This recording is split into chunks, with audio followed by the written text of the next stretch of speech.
Mississippi, America!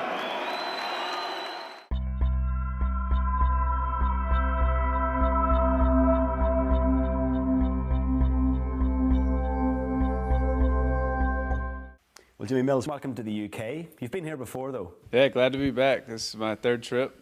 You get quite a lot of travelling out of your sport. Yeah, it's getting better. Definitely getting to see around Europe a little bit and see some of the states that I hadn't been to. So it's pretty good. And you actually lived in Holland and trained in Holland. What brought you there, and what was that like? Just trying to get better with my stand-up. We have in the States we have a lot of good boxing.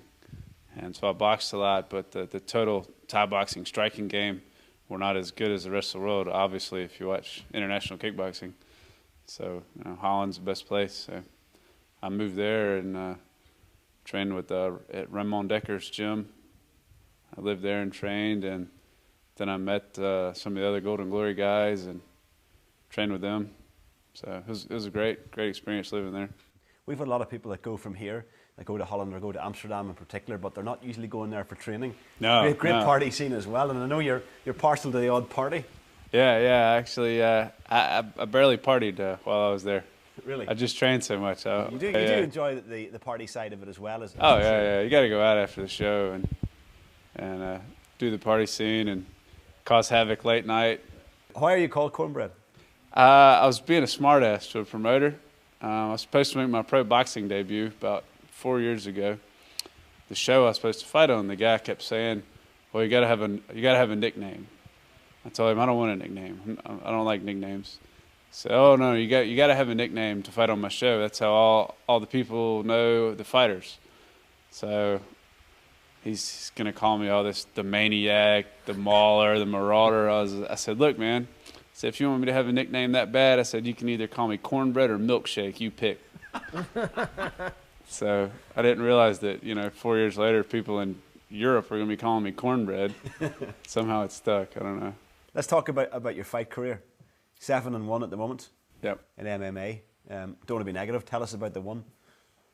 I was winning the fight and just got caught in a submission. Got caught in a guillotine.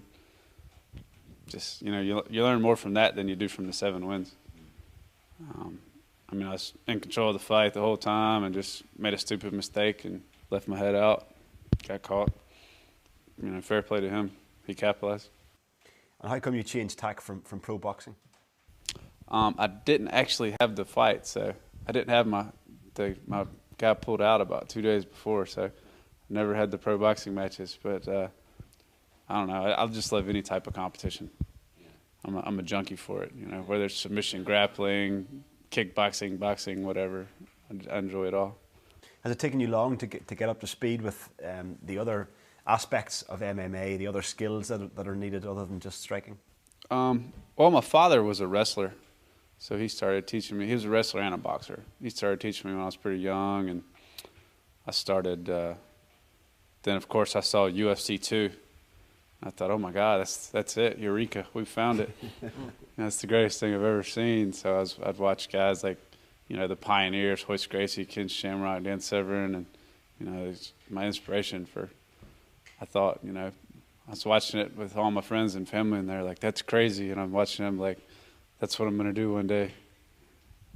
So I don't know, it just kind of took off, And I started doing Brazilian Jiu-Jitsu training. I bought some tapes in a magazine and started learning there, and then I started taking classes in like 2001 I think. Started doing formal BJJ training, and here I am. Tell us a bit about your training regime. You're training virtually full time now, so tell us, break down your day.